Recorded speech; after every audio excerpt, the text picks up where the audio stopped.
Hey there, Clark Reid back with some tech commentary today rather than a report since it's a holiday. Happy King Day. If you like the reports, please hit up the like button, and you can also subscribe so you know when each new report is up and ready for you.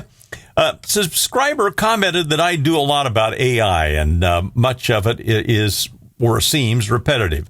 And I replied back to him, no kidding. I've touched on this here, but I'll elaborate on it a little bit more. My son is in IT, and he and I have had numerous conversations about AI, and both of us think it is an enormously hyped bubble. Now, I've read a number of other folks who report on AI that think the same thing. There's a serious dot-com bubble vibe to all of this. Billions, maybe trillions, have been pumped into generative AI, and so far the returns have been puny. This may be the year, or it might be next year, that the big money people decide to pull a plug. We just reported a few days ago on how some large PC makers are really disappointed in the sales of AI-capable PCs. The public just doesn't see all that much value in it.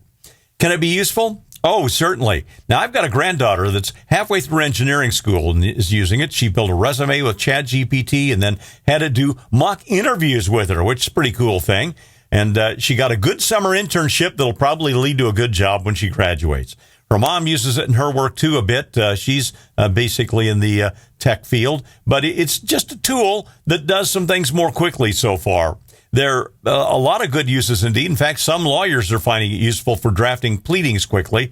Most attorneys are using Anthropic's Claude as opposed to ChatGPT. A few early on found out the hard way that generative AI sometimes makes up cases or statutes. Even if it drafts a petition in 2 to 5 minutes, you're going to have to spend an hour or two double checking all of those sites. And it saves a ton of time still in that case. Now, LexisNexis has just introduced an AI product for attorneys. I just got a snipe ad from them in the mail. So that's now a thing. It's like, oh, smooth up and speed up your practice with AI. And it's like, yeah, okay, thank you. Goodbye.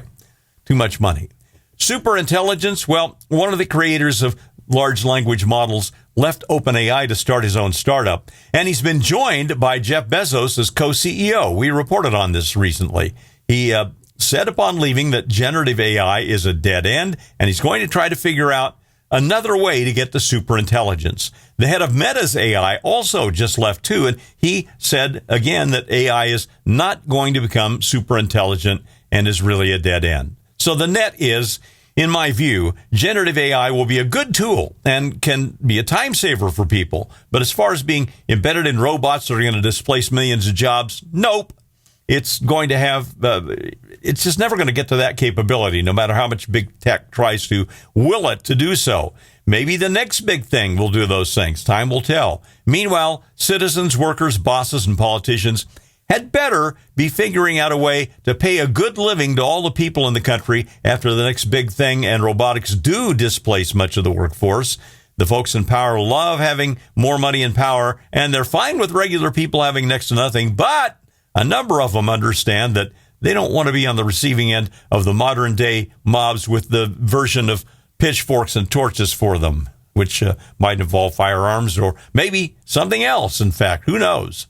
Anyway, the time is now to figure out how to make this all work. Even Elon Musk, who's no genius except at buying up companies that are going somewhere and convincing the masses that he's a rocket scientist. Well, actually, all he does is employ rocket scientists. Well, even Musk understands that people can't just be displaced. He's displaced, rather. He has said in the future, no one will have to worry about money to live on. And he's done that several times now, but he has never offered any specifics. So again, it's time to get thinking about this, all you billionaires and politicians. I know a lot of you are listening. Ha, ha, ha. I'm Clark Reid, and you aren't technified now, but maybe you're stimulated to ponder our post-AI and robotic inhabited world.